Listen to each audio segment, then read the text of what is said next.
In this one, pay attention, I will ask a question that one of our GSL hosts asked a legend.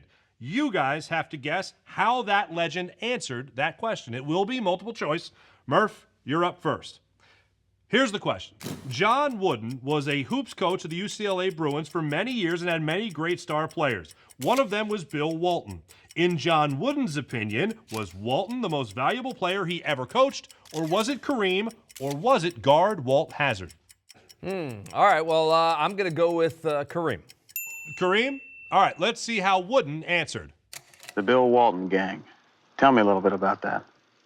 Well, they were a very interesting group. Bill himself, possibly the second most valuable player that I have ever coached, second to Kareem or Lewis.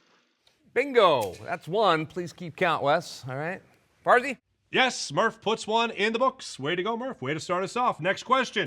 One of the great golfers in history is Lee Trevino. When asked if technique was the critical ingredient to his success in golf, he answered A, yes, golf is very precise and demands a mastery of technique. B, no, the key is repetition and muscle memory, so you can have a bad swing and still make it work.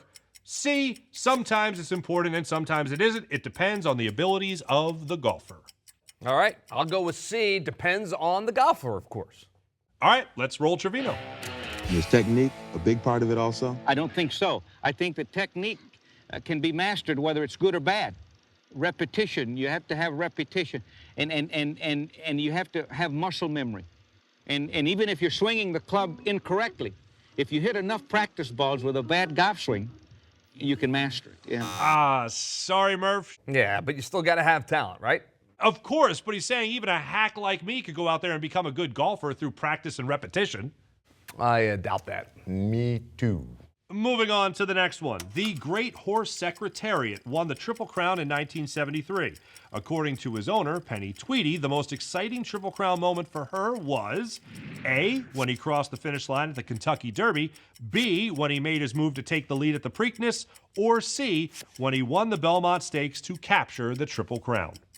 All right, well, the obvious answer would be C, when he won the Triple Crown, but I think it's a trick question. I'm going to go with B, when he takes the lead in the Preakness. Let's hear from Mrs. Tweedy. And he's saving ground on the inside now. He's just letting it run on his own. This is the most exciting moment right here in all of the Triple Crown to me, is when he made this sudden move on his own. Terrific power. Right now, but here comes Secretariat. He's moving fast, and he's going to the outside. He's going for the lead, and it's right now he's looking for it. Ronnie Turcotte sends him alongside Ecole Taj. Here we have it. Ecole Taj is the leader, but Secretariat is right alongside. Ha-ha!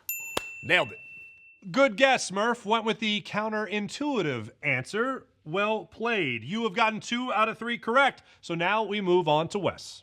Now comes the moment everyone's waiting for. Is I just that got to get 3 in a row. This is light work. Let's go. In 1971, the Pittsburgh Pirates won the World Series. One of their star players, Willie Stargell, told host Jane Kennedy the Pirates had a saying that year. Which one was it? A, yes we can. B, we believe. Or C, we will, we can, we am. Yeah, I'm like Murph. I'm going to go with the one that makes absolutely no sense. C, we will, we can, and we am. Are you sure? I am, I will be, and I are. All right, let's see. Nobody's any better than we are. And we deserve to win, and we're going to win. And we start saying 3 very important key words. We will, we can, and we am. There you go. I knew it. See, truth is stranger than fiction, my friend. That's just what it's all about. Put one on the board for the king. Yes, sir. Good strategy. Next question.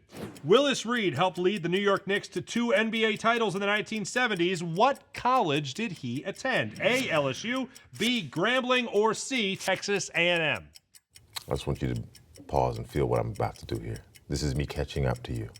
All right? Here goes. Too easy. B, Grambling. Thank you. Roll Willis. Coach Hobdy was at the bus station waiting for a guy who became an All-American, and he saw me. He said, hey, Bigham. I said, what's your name? Said, Bigham? Is that what he Bigham, said? yeah. He said, where are you from? I said, Bernice. And he said, oh, yeah? I said, how tall are you? I said, about 6'7", 6'8".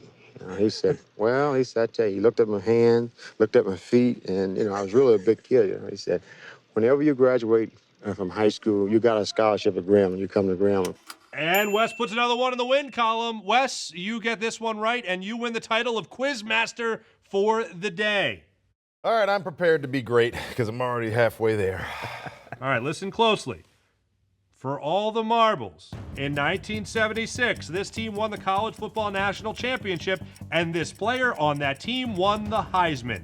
Here are your choices. A, the Pitt Panthers, and the player was Tony Dorsett. B, Southern Cal and O.J. Simpson. C, Penn State and Franco Harris. I know you want me to get this wrong. Yes, I do. But I'm a football guy beyond the basketball aficionado. I'm also a football aficionado. And if you know your history, ladies and gentlemen, O.J. and Franco, they came earlier. The only answer is A. Those Pitt Panthers with Tony Dorsett. Tell me I'm right. And with a championship on the line, Wes goes with the Pitt Panthers and Tony Dorsett. Cue the tape. Winning the national championship was probably more meaningful to me at that time. But, when you win a Heisman, that's not chicken soup at all. I mean, that's the big daddy of them all. So I take a lot of pride in winning that award. And Wes pulls it out with 3 straight correct answers.